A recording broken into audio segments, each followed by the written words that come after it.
The Organic Enlightenment Process, Book 1. 81. Parents, plant only seeds of love and truth in the garden of your children. It is easier than pulling weeds later on, though the third element will assure you that weeds are actually good and have certain rights. And face it, without weeds, there would be no anti-weeds industry to support the anti-weeds movement. 82. Money is not evil. It's how we use it that's evil. Money is only bad when used against people, including yourself. Use money as you would love, as spirit is to the body. Let your money be to this world. 83. The concept of money and the material ease it can provide is an analogous symbol for the providing ability of the spirit. The simplest parallel. Love is the nature of spirit. Just as love, spirit, quickens the life of my body, so does money quicken the body of the third element. 84. How can our civilization declare certain plants to be illegal? If a plant is illegal, then following that logic, the soil, the earth itself, is an undeniable accomplice to the crime. Who will write up that citation? In what court will the earth be tried for its crime of aiding and abetting nature? Yet in the same society, we legalize and efficiently distribute the most addicting and toxic health bane imaginable. Doesn't that seem like a warped cultural priority to you? Can you see profit-based reasoning behind that warping? There is no such thing as illegal nature. 85.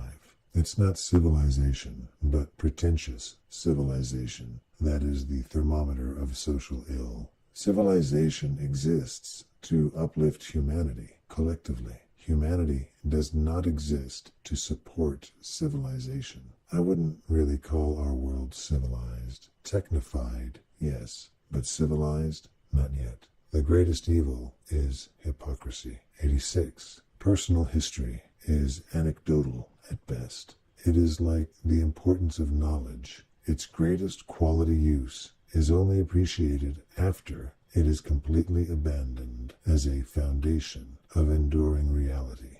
History is evil.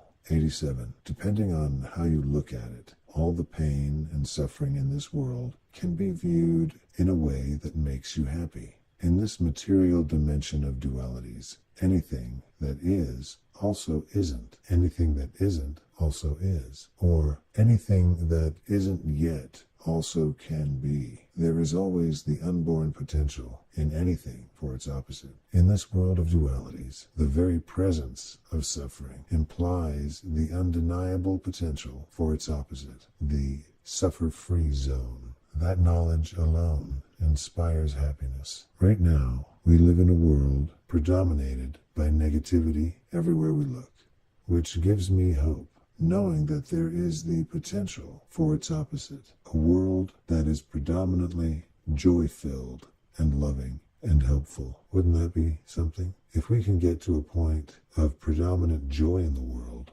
I'll get cable TV hooked back up. I wouldn't mind seeing some of that on the news. 88. There can be big bucks selling peace. Big bucks. That's why peace is my profession. If you are as into the whole brevity thing as I am, when people ask me what it is I do, I simply say, pimp. If your profession is war, then you would say, wimp. I'd rather be a pimp than a wimp. 89. One way our society, humanity in general, resolves the 1 + 1 = 3 confusion is suicide. Ignorance plus frustration equals suicide. Suicide is equal to the frustration of trying to justify the untruth of the third element, added to no awareness of self as a first element being. The only way to really not have to believe it is simply to not have to believe anything anymore, and that's too bad. Third element lies kill. 90. In essence, our way as a humanity is not self-sustaining. It is parasitic. We have the capacity to be self-sustaining and truly symbiotic with the earth, not parasitic. How long will the earth tolerate our parasitic nature? How long would we knowingly tolerate a parasite in our body?